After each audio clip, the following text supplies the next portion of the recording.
Mitchell, a three is good. Bust the foul. A chance for four. Only three to shoot. Gonna have to make something happen. Clark through the lane, reverses it in. Post feed. Boston. Oh, beats the clock. Wow. Indiana will reset. Clark fire away. You bet.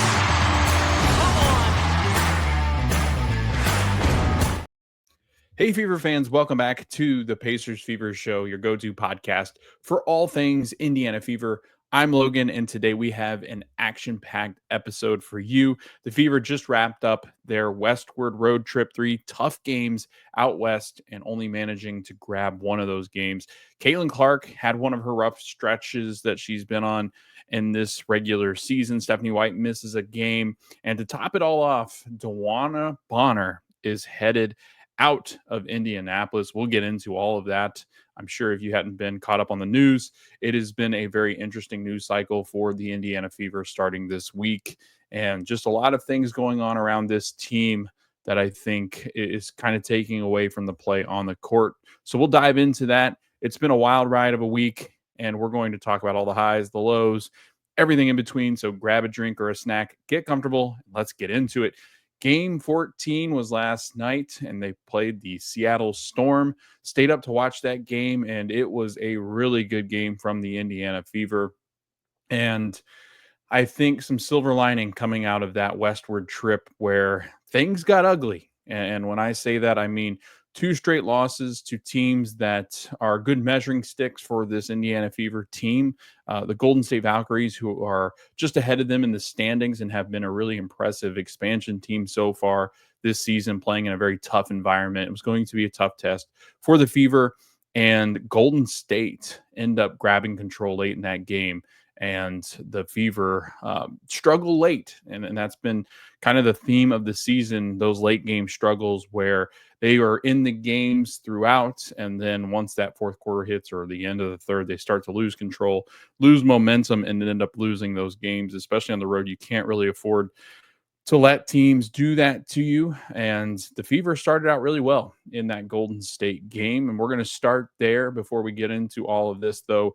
Let's talk about Dewanna Bonner, because that's the big headline coming into today's episode, unfortunately. And there's a lot to discuss here, and there's a lot of questions that still remain.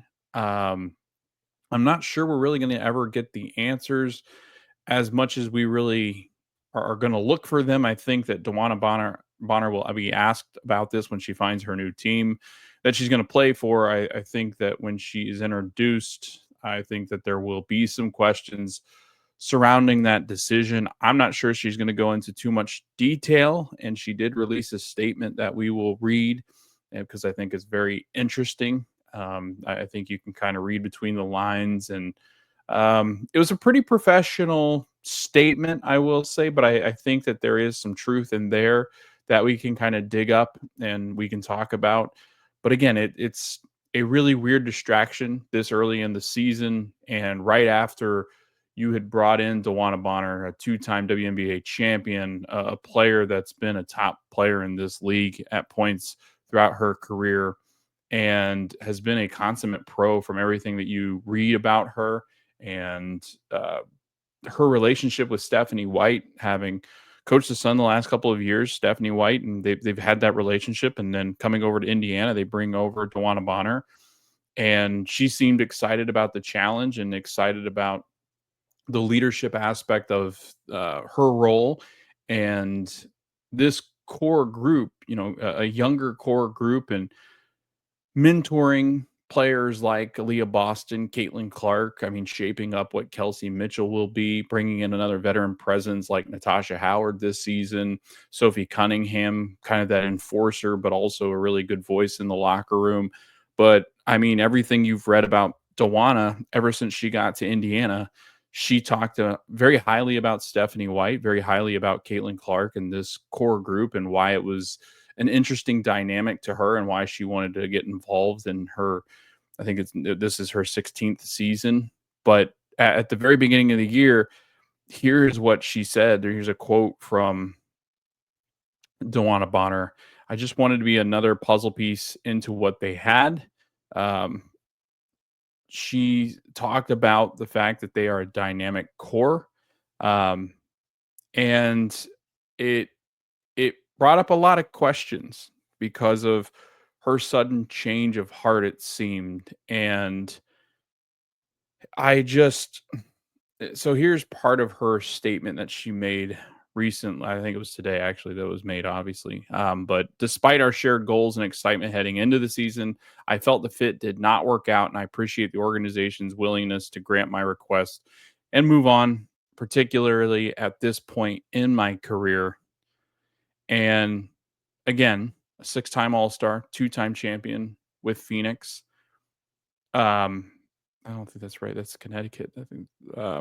But again, I think it's tough for us in this situation as fans to understand, I think, just the personal aspect of things. And it does. I mean, let's be honest, let's be transparent. It sitting here today and as a fan, I could see where you could this is understandably a almost a betrayal in a way, a giving up on this team, a huge question mark around what she expected, what those conversations were like with the front office and Stephanie White's coaching staff. Early in the season, she starts, plays a couple of games, and then because she does not have a good start to the season, and because Aaliyah Boston and Natasha Howard are better players at this point in their careers, I think Dewanna Bonner is relegated to the bench. They bring in Lexi Hull to be that starting player, a player that I think has warranted starts and I think is going to be in the conversation of most improved players for this team. And being a two-time champion, being a six-time All-Star, but also being in your 15th year, you have to understand that the decisions the coaching staff is making, the decisions that the front office is making, they're going to be in your best interest, and that's why you sign with teams. And outside of Dewanna Bonner, you can go across the board to all of these players, and I think it's going to be, a resounding, yeah, we respect this organization, we respect our coaches, we respect our front office. So it makes you really wonder what happened with Dewanna Bonner. And I understand that her family is split between where she currently plays and then with Phoenix, where her fiance plays. And I get that aspect of it. It's tough to play away from family, and they do have children. And I think that that's something that can, you know, really impact somebody's mental health and their psyche. But again, they had played seasons before where they weren't on the same team, and I think that so that there's a lot of that in the conversation of like, uh, you know, what at what point did family and you hate to obviously speculate, but at what point was the decision made because of her family? Was it made because of her playing time? Was it made, nothing was ever made clear. So I think it confuses the fans. Um, Again, Bonner went to Indiana, where her children from her first marriage reside. So they're in Indiana. So I'm really confused as to like what that all, what this means for her going forward. And now with uh, her fiance, Alyssa Thomas, being with Phoenix and trying to raise a family together, if that's the ultimate motive, I totally understand that. But w- you know, you knew this was you knew this was a possibility coming into the season. So this is where I think a lot of the fan base is confused. I think that there's just not going to be a whole lot of answers around this. I think that you know good on Dewanna Bonner to be able to take care of herself mentally, I guess. But also, I think when this is a letdown for fans because she's a crucial role piece that I think the Fever were really counting on this year, whether it be in the starting lineup. And I think this is probably a conversation they had at the beginning of the contract negotiations to bring her in the first place. I think that you have those conversations with Bonner and say, hey, we expect you to be a starting player or, having that starting role. But if not, you're still going to play meaningful minutes. And that's something that I think the Fever, would have said and would have prefaced all of this with and tried to present that so that Bonner knew what she was getting herself into. But now it just feels like because her playing time diminished, because she wasn't necessarily in the role that she wanted to be in, and then you wonder about just off the court things or if there was something that sparked this within the lot. I mean, you start to run through all of these questions, and obviously Stephanie White's going to be very careful about what she says and the players inside that locker room. And again, locker rooms are very sacred places for these players. They are you don't let strangers in, you don't let people in that you feel like can impact it. You don't let them question your locker room. You don't let them speculate and kind of characterize your locker room when things aren't necessarily true. And so I think there's going to be a lot of question marks around what's going on. I think that there is some real concern about this whole situation. Um, the team's not played as well, and you kind of wonder what all went into that. I know that they've had the injury bug. Cunningham's not been completely healthy. Caitlin Clark, I mean, it feels like she's all dinged up still. I feel that the Fever haven't really gotten their footing this season, and all of a sudden stuff like this happens, and it they don't mean for it to be a distraction, and this is why she was not around the team. Is the team and Bonner probably made the decision to separate from one another, so that way it doesn't impact the team, which is a mature decision from whichever side that came from. And they were talking about every time that she was listed on the injury report, it was a personal reason. So they were asked about it, and Stephanie White said that they would support Dewanna Bonner and everything that was happening, and players said the same thing, that Bonner has their support. And then it comes out 2.5 weeks later that she wasn't satisfied with her role and her fit with the team. And sometimes that happens, but you oftentimes see that play out until trade deadlines approach or the offseason approaches and the person guts it out and plays. But again, personal things happen. And I think that this is relatively new for the WNBA. I mean, you've got some drama, obviously, with trade deadlines and free agents. You're always going to have that drama in the WNBA as well as the NBA. Just players leaving and wanting to leave and being disgruntled. But I think this is relatively new in the fact that, like, you don't see this in a lot of leagues. You don't really football. I feel like NFL, you do see some of this, but in the NBA, you don't really see it too much of this. In baseball, you don't really see too much of this. Like early on, I mean, I guess you could argue that Rafael Devers over in Boston made it clear he didn't want to be there after a bit, but like this is really early in the season. I mean, this is a quarter of the way through the year for a player that's been a veteran in this league who, I mean, when you really think about it, going into your 16th season, I would feel like any role would be an acceptable role. But again, I'm not Dewanna Bonner. I don't know what that did to her. And this team threw a ton of money at her in the offseason and money that they don't typically throw at players. Um, because again, I think they really coveted her experience. They coveted her ability to kind of shape and morph this team.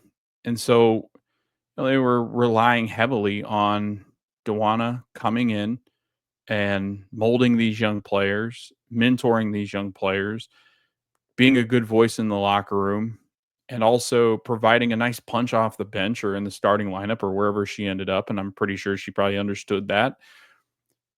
But yeah, she signed for $200,000 unprotected contract with the Fever in February, third highest Fever salary behind Kelsey Mitchell and Natasha Howard.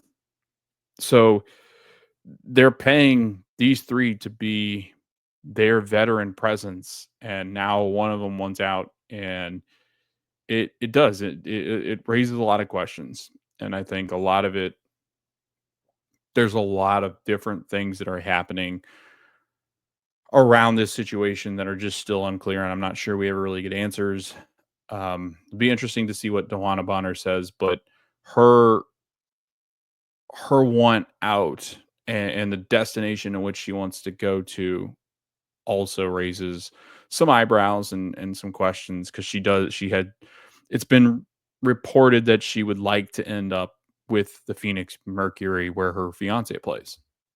So there's going to be those questions. There's going to be the questions of like you all of a sudden just disappear and you signed this huge contract. Now you're not going to get paid that contract. It's going to be voided. And then when you're put through waivers and you go through waivers because she's told her agent not to allow people to pick her up off of waivers. Really, she's forced her way, from what it sounds like, to the Phoenix Mercury. Phoenix has an interesting situation because they got about $88,000 in cap space, but they really can't sign Bonner except to that veteran mid-level exception kind of thing where it's $78,000, I believe. So they're going to get underneath the cap space, but that's a huge pay cut to force your way to a Mercury team. And the Mercury have played pretty well this season. But again, I think it's a winning team. It's going to give her a good chance to win another title. She's going to get to play with her fiance, which is going to be, just that comfort level, obviously being around family. But you wonder like how this went quickly, how this went poorly, and what do the Mercury do with her, right? Because I'm not sure she just slots right into a starting role there. So like, what's the idea? And if it is just to be closer to family and have her kids playing where her fiance is, I get that. I understand that. But also, you sign a contract, and in most professional sports, you live out that contract to the best of your ability. And things like this happen. So you do start to question, what her intentions are and what her intentions were coming into the Fever. Like I don't know. It's a very weird situation. Something could have happened in the front office we don't know about. Something could have happened in the coaching staff she doesn't like, or with one of the players. I mean, it does. There's so many question marks and speculation around what this is and how did this come to fruition, because Stephanie White's not really been a person that's had many issues as far as like with players. Caitlin Clark and Aaliyah Boston, younger players, and not really sure that they're really people that have problems with play. So it's just very interesting because it does. It seems like it comes down to Dewanna Bonner wanted to play in Phoenix. Like she just wants to play in Phoenix and that's it. Like, and because her playing time diminished, that's why she wants out. She doesn't feel like she is getting utilized in the way that she wanted to. That's ultimately what it feels like. All these decisions. But again, all these question marks are coming up about what are the Fever doing internally? What's happening? Why are they doing this? Well, if everybody else is happy and Ari McDonald is coming back, it's obviously not the franchise's issue. It's the coach and that staff's issue, I guess, with that player. And, they'll keep that internal. But again, Stephanie White is a pro's pro. So I think even Stephanie was like, I'm here with my team. We're going to ride with this team. And I love that. I love that about Stephanie is she's like, I'm not into playing the drama. Like I don't get into that crap. Like, let's just play basketball. So that's how she's handled it. And that shows you, I mean, it really does. It shows you some really great veteran leadership that I think this team really needs. Is you expected to get it from Dewanna Bonner, but you end up getting it, I would say, through the way that Stephanie White's going to react to this. I think you'll get it some with Ari McDonald. Ari McDonald's still a little bit on the younger side, but bringing in somebody that actually fits the team very well, as we've seen. And I think that the team ultimately gets better with Ari McDonald. Obviously, they're going to have some issues with depth in their front court because Dantas is leaving for Euro basketball with the Brazilian team, so she won't be around for a couple of weeks. She'll be out. So now you're looking for depth pieces because Dewanna Bonner was a great depth piece to slot into a lot of different positions because she was very versatile as a big. But again, it's just a really, really weird situation and not the kind of drama you really want around the team. I think it's best that they said, you know what, we're going to list you personal reasons. You get away from the team. You make the decisions best for you. Dewanna Bonner obviously makes the decision, and they'll move on.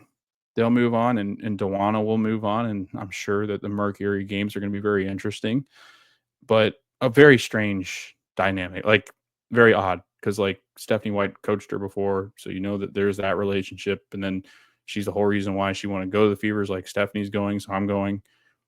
a very odd situation. So we'll see what happens and what's said, but we'll keep you updated on that whole thing if any more is said. But let's just get back to playing basketball, and that's something the Fever have struggled to do lately.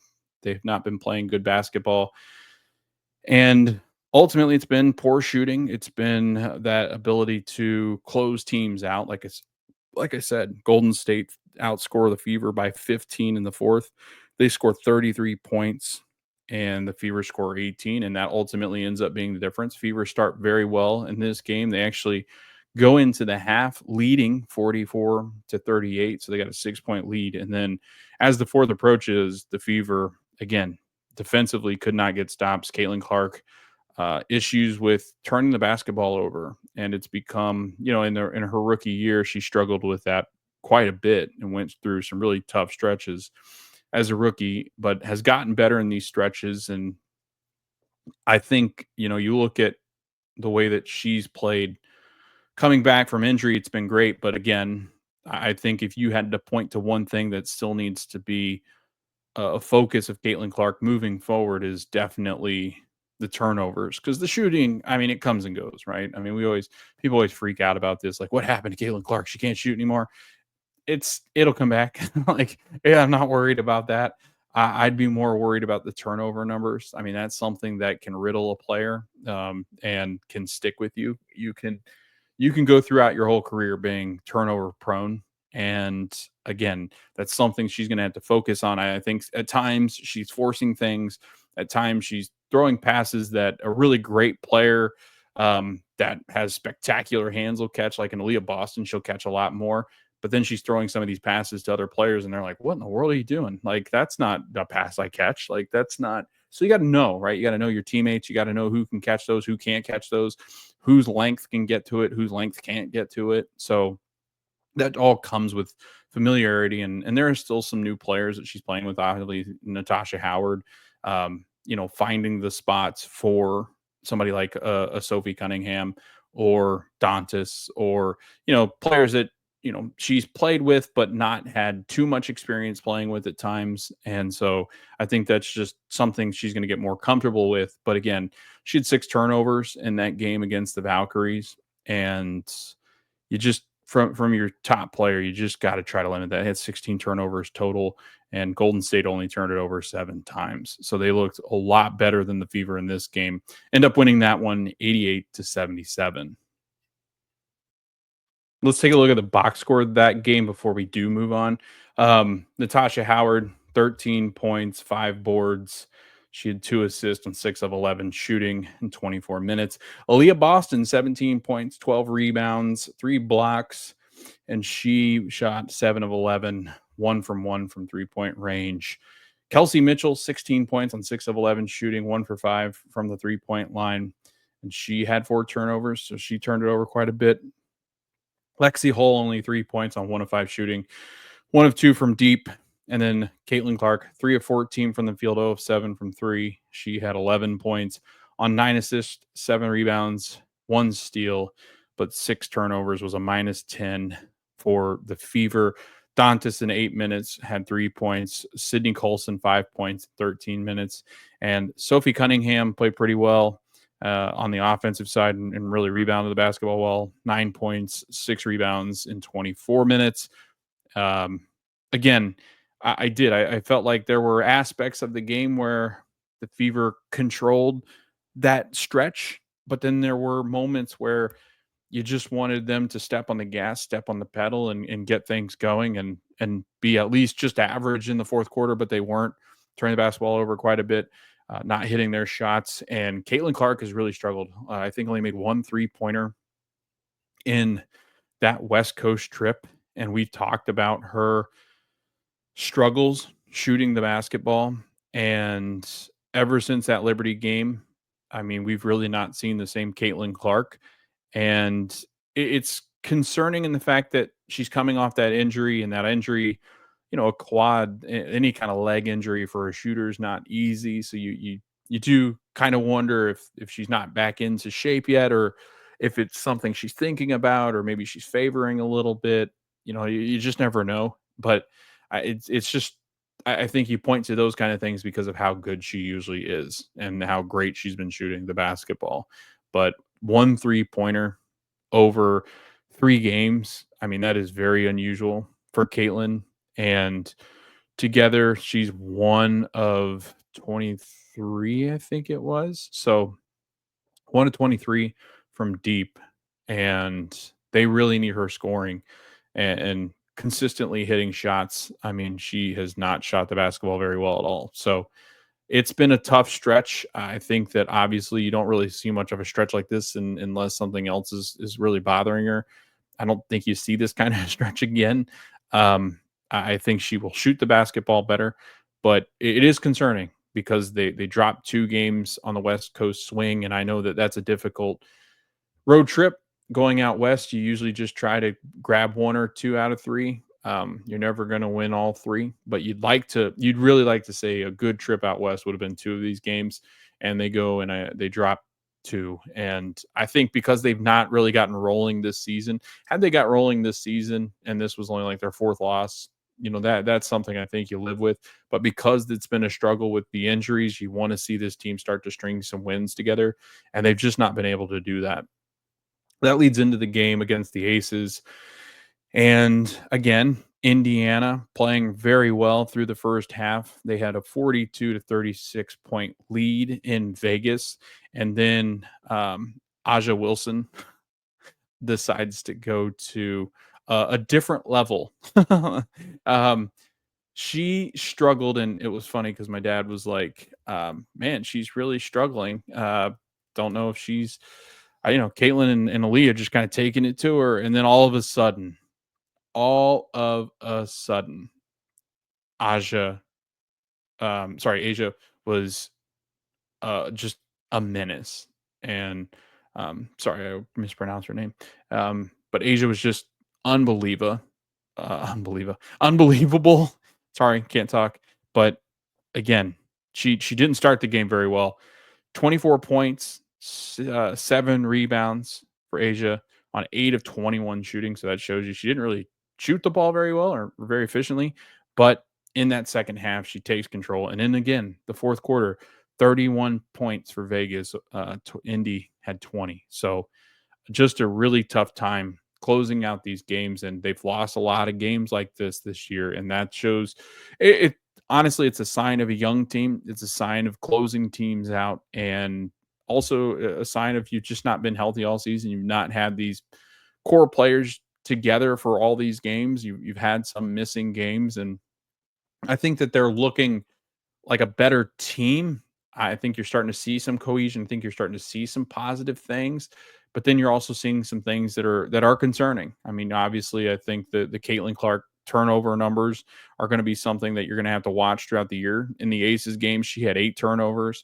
She did have 10 assists, but I mean, that 8 turnovers, that's a high mark for your point guard. Only 7 to 20 from the field, 1 of 10 from 3. And again, she there were multiple times recently that Stephanie's removed her from games after a 3, and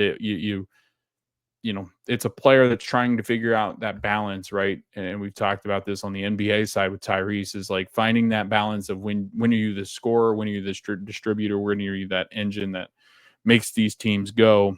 And I think that there's times where Caitlin is overthinking it a little bit. And I think just getting out there and playing your game. And I think that's probably a conversation that she and Stephanie have quite a bit, is just play your game and take care of the basketball.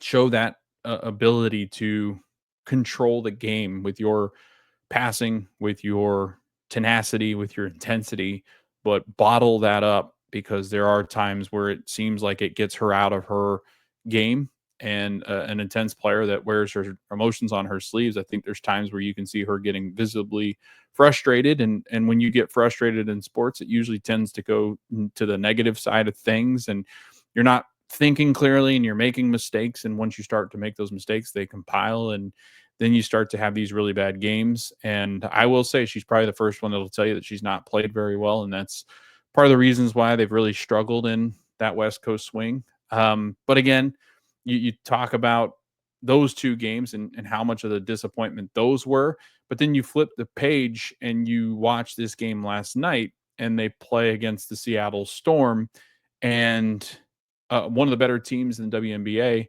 and really, I thought played a good game, a complete game. I thought they defended them really well, especially in that second and third quarter, only 15 and 19 points respectively in those two. And I thought that they were just the more intense team. I thought that they were more physical. I thought that they, again, keeping Seattle off the glass completely really helped. They dominated Seattle in that area. I mean, 38 rebounds for the Fever and only 21 for the Seattle Storm. And I really did. I thought that the Fever played a great game and got franchise high, or sorry, franchise high, a career high from Aaliyah Boston, who had 31 points. Kelsey Mitchell was on fire. She had 26 points. She was 5 of 7 from behind the arc. Aaliyah Boston was 13 of 18 from the field. Caitlin Clark, again, 8 turnovers, only 6 points, 3 of 13 shooting the basketball, over 6 from the 3-point line. I thought, really, again, despite how well everybody else played, she really did struggle in this game too. Lexi Hull was fantastic. She had 11 rebounds, 15 points, was a plus 12, and led the team in the plus minus category. I thought she was, I mean, obviously Leah Boston and Kelsey were scoring at will, but I really thought Lexi changed the game and her intensity levels. I thought that there were moments where she just kept this team rolling, and it was because of her rebounding, her physical defense, her ability to get inside, create issues, cut to the basket. She causes so many problems because she can space the floor, but she'll also take you on the dribble. She can also get inside the paint and score in the paint. I mean, she has been such a pleasant surprise. And she's a very good player, but I think she's taken her game to a whole different level this season. And again, you put Dewanna Bonner in that situation where she just didn't have that. She wasn't going to get more minutes than Lexi Hull, and Lexi's been great. And now Dantas, I thought, played really well in this game. So you really hate to see her leave for a couple weeks here coming up. She had 10 points on 4 of 7 shooting in 20 minutes. Natasha Howard only played 13 minutes, but I do feel like Natasha's that player that Stephanie, depending on the matchups, Natasha's the one that kind of sees her role in minutes reduced in some of these games, and she's an older player. But again, a different attitude. She's in the starting lineup. She knows what her role is. She understands what she needs to do, and she's just a steady force. I mean, she's been an absolute force for the Indiana Fever. And I think at times when they struggle with physicality, Natasha's kind of that person that can provide some of that besides Sophie. And I thought Dantas played pretty physically yesterday too. She had a couple of those where she dropped her shoulder into somebody, and I was like, dang, like she's moving bodies out there. And so she played extremely well in this game. And ultimately, I mean, barring a Diggins or Wheeler explode. I mean, they played so well between Erica Wheeler and Skylar Diggins. They had a great game. Combined 22 points for Skylar. Erica had 20, and I thought we're going punch for punch with the Fever, but again, Fever just hitting more shots. They had a more efficient shooting or night shooting the ball. They got 9 more shots up. The Fever did, and 10 steals compared to the Seattle Storm, who had 8. Seattle had 17 turnovers. Fever had 8. Caitlin Clark had 8 of those. But I thought everybody else played extremely well. And again, against a team in a very hostile environment, it was packed. I mean, people wanting to see Caitlin because they don't make their way often over to Seattle. So a lot of people in the Pacific Northwest traveling to see this game sell out. And it was quite a spectacle to see. Seattle was favored by 3.5, minus 3.5. But the Fever really did. They look like they were ready for this one. And, I think they're gonna get swept on that West Coast swing. I didn't think they were gonna let that happen, but to play this team and to win against a team that's ahead of you in the standings, they were at 9-5 heading into the evening and playing some really good basketball. And the Fever end up storming in and taking the storm by storm. So again, a really good ending to what I think was a tumultuous event. This westward swing with Dewanna Bonner forcing her way out, and I'm sure that impacts the locker room and the psyche of the players a little bit, because this veteran player who you've probably idolized at some point or watched play growing up says, I don't want to be part of this anymore because it's not any fun for me. And again, so that's you wonder how much of that impacts these players. You really do. I mean, if you think about if you played organized sports at any point, when a teammate goes down or a teammate leaves the team or causes some issues, even though they're not around the team, it still has this weird negative vibe on what's going on. You kind of just got to shake it loose, and I think that's what's going to happen. I think a big thing is that Ari McDonald's coming in, and she was um, almost basically brought them back to life when Caitlin and Sophie went down with injuries and they started to really struggle. Ari McDonald steps in on that injury exception and played some great basketball. So I'm really excited to see what Ari can provide for the Fever. And I think that if you look at just the impact that she can have playing as a backup guard on this team and spell Caitlin, spell Sydney Colson, also play maybe some two guard as well. I think that you're going to have a really nice deep bench. Now you just got to hope that Dantas comes back soon enough and is healthy, but also might be in the market for some big depth in that bench, so you can have some front court depth because they're pretty slim back there now. But again, I'm excited that Ari is coming back because I think she's a spark plug, and I thought was a great fit for this team. And in the 3 games that she played, she averaged 11 points. She was shooting the basketball really well, 37% from 3, and really was just getting that offense going, running at that pace. I think she's perfect for the pace that she provides, and she's a hell of a defender. So I think that is such a nice addition. It kind of works out, I guess, with Dewanna Bonner leaving, that you have that roster spot open because they wanted to bring Ari back as soon as they could off of that contract, because I think they had to wait a 10-day window to try to sign her back after that contract. I do think that they were going to sign her anyway and make the moves necessarily to get her back after that 10-day window because of how impressed they were with her. But now she's back and it's exciting. I mean, I feel like she is a difference maker, and I think is going to give teams a real tough time because that bench gets deeper now with her, and because of the way she can defend, because of the way she orchestrates this offense and the way that she can score. I mean, what a weapon to have besides Sydney Colson. So I think that's been really good. I think Sydney's played really well ever since Caitlin got back. I think she does a very nice job off the bench. She provides a lot of stability for that offense.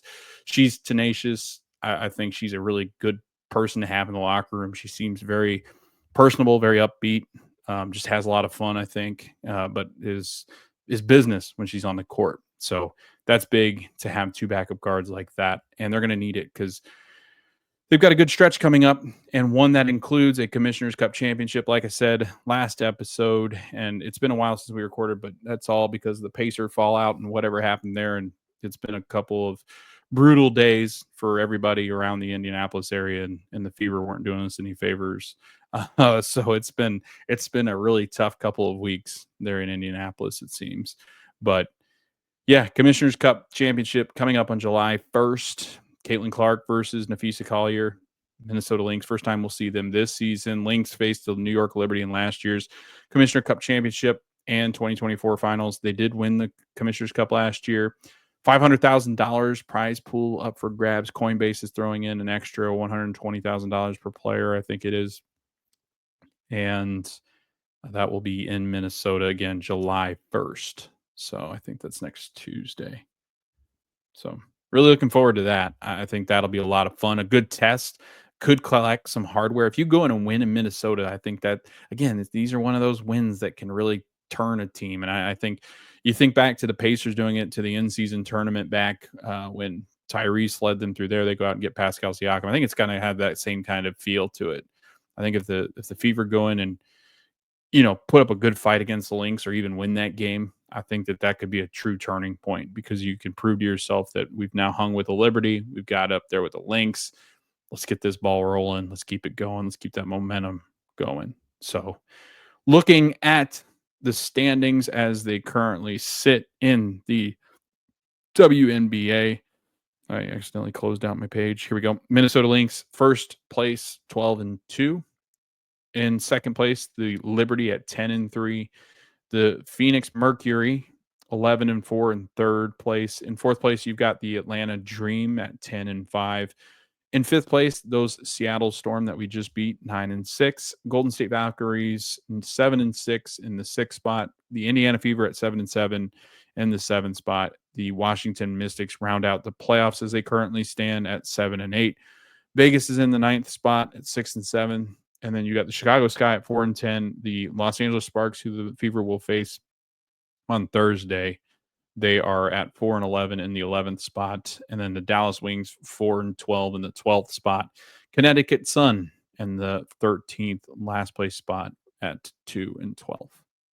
It has been a real tough stretch for those 10 through 13 teams. I think that those are teams that are pretty much going to solidify their standing down there. Maybe the Sky or LA can kind of get it going, but it seems like the Wings in Connecticut are destined for those bottom spots at this point in the season, just looking at their players, their personnel. I could see the Sky maybe having a little bit of a move in them, but again, it really just relies on how good can Angel Reese get. So, and I'm not sure that they can catch up to Vegas or Washington. So that'll be really difficult for them.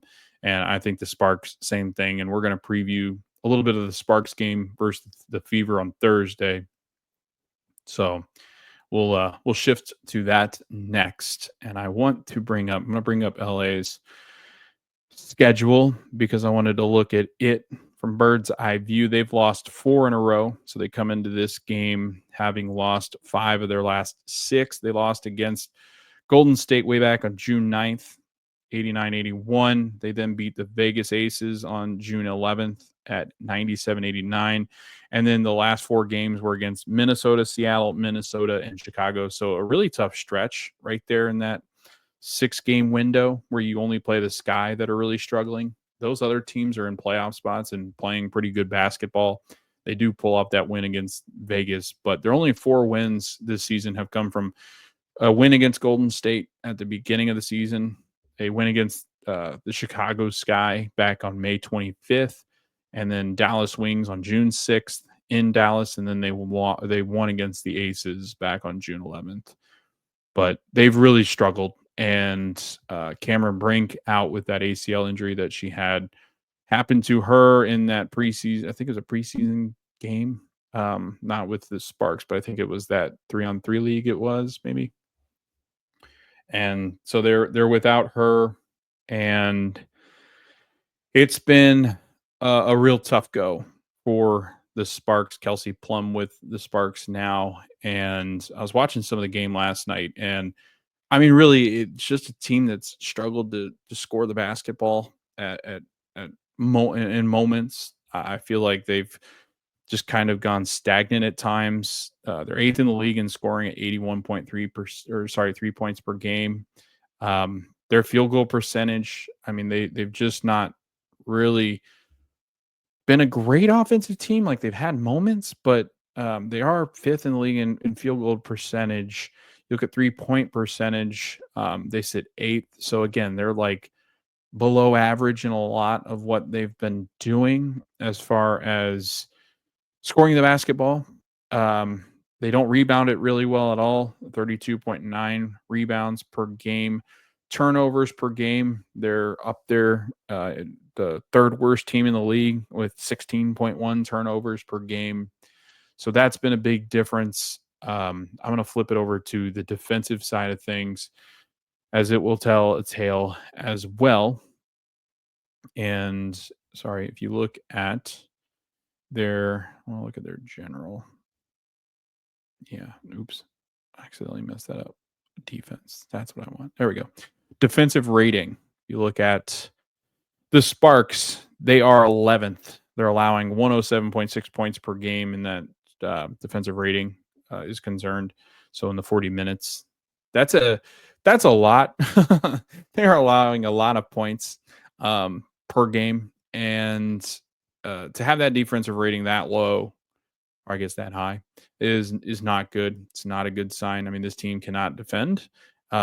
Which I mean, you go to all the games they've lost, and they let up a lot of points, and I think that favors the Fever and the pace that the Fever like to play. I think that will be a lot to handle for this Sparks team, and for a team that really has struggled to find consistent scoring from some of their top players. And I mean, you look up and down this roster, and they've got really good players. I wouldn't say that any of their players are necessarily stars to the point where like they're carrying their teams, and kind of like a Caitlin Clark, Leah Boston, where you're going to have players score 25, 30 points a game. I think that's where you do see some of the struggles for Los Angeles, just because without Cameron, without that superstar caliber player, I think it's tough. Like it's really tough to win in this league, and I think you've got to have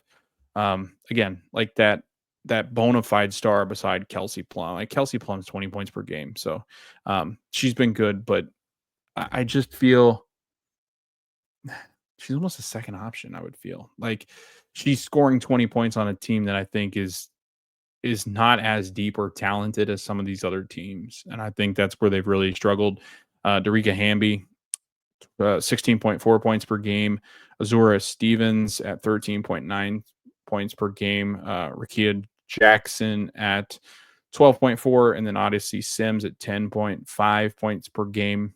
And they've dealt with some injuries, and Sims hasn't played all the games. Rakia Jackson has not. I think Kelsey Plum missed a game here or there.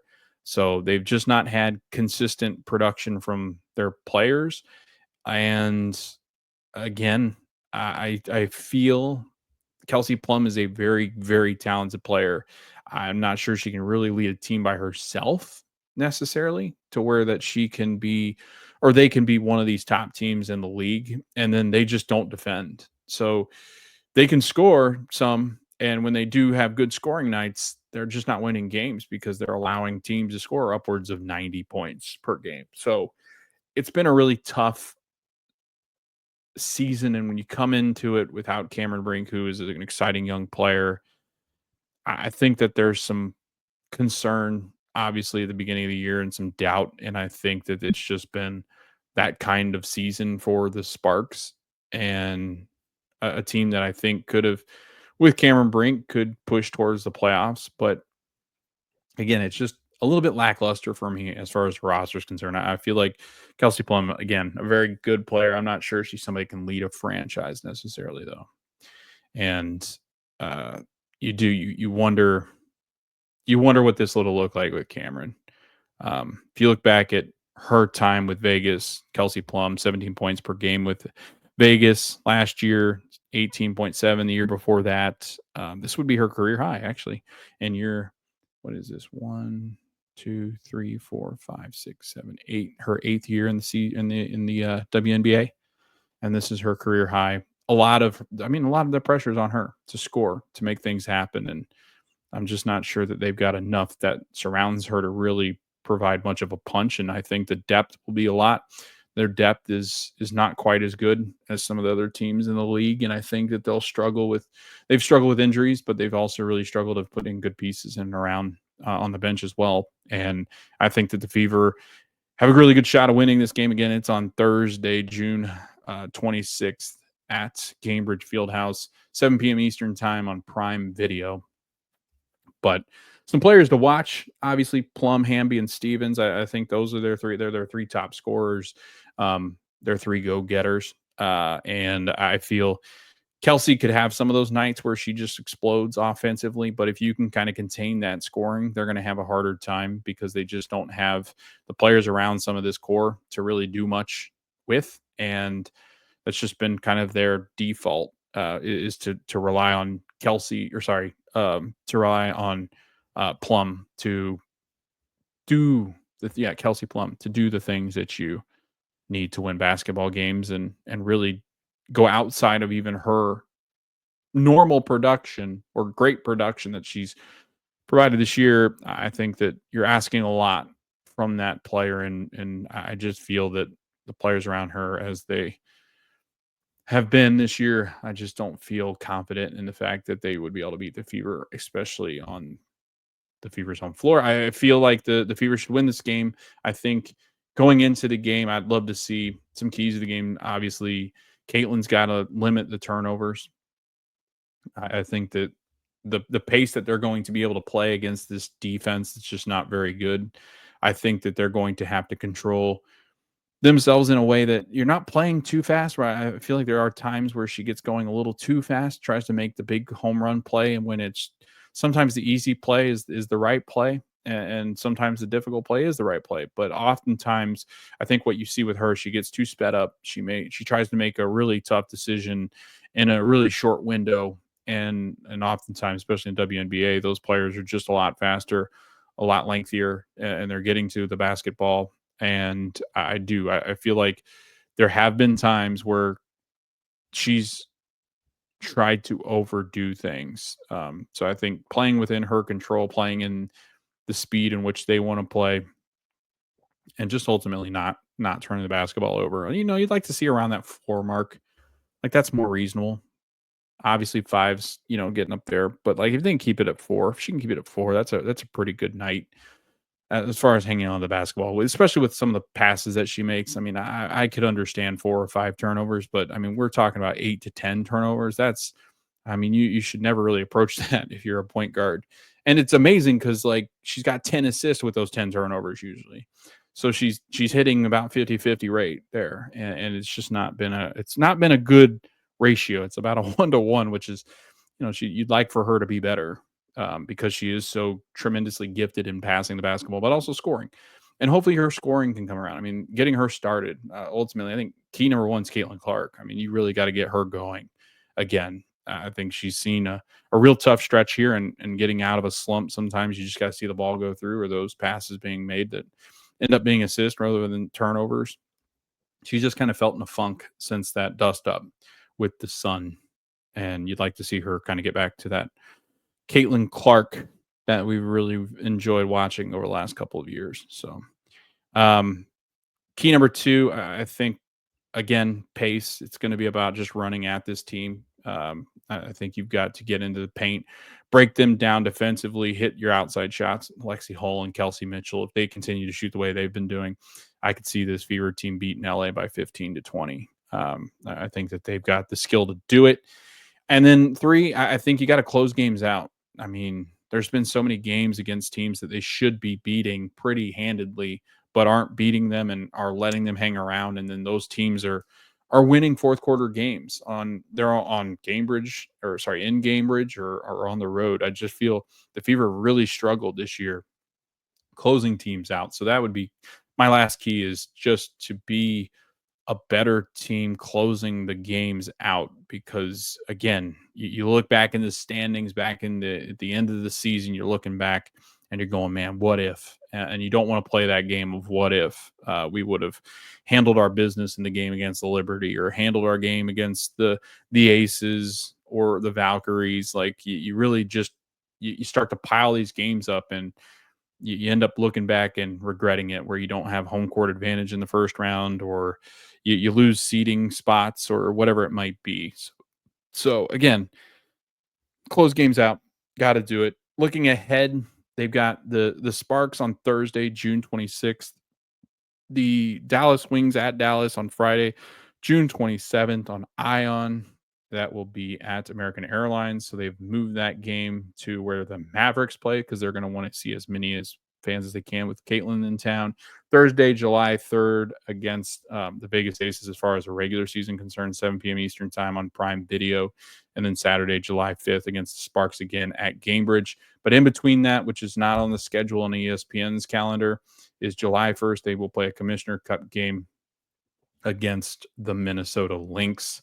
So make sure to tune into that game, because that will be a lot of fun, playing for some hardware, before obviously getting into the WNBA playoffs. I think will be a blast. And I'll try to find that. I think it's at 8 o'clock that night, but I'll try to confirm that in the next episode when we're recapping this game against this LA Sparks team and previewing that Dallas Wings game. But thanks for listening. Thanks for following along so far. It's been a lot of fun covering this team. It's been an interesting ride over the last couple of weeks. Obviously, I should be back to fully recording after games and previewing games because the Pacer season has come to an end. And what a crazy ending that was, and just trying to figure out scheduling purposes and trying to get as many episodes done for them as we could as they wrapped up their season, losing in the NBA Finals. So now it's attention to the Fever, and we're hoping the Fever can have a nice deep run into their playoffs and postseason. So we will be talking about it all season long. Again, thanks for watching. Thanks for listening. We're the Pacers Fever Show over on socials. You can find us on YouTube or anywhere where you find our podcast.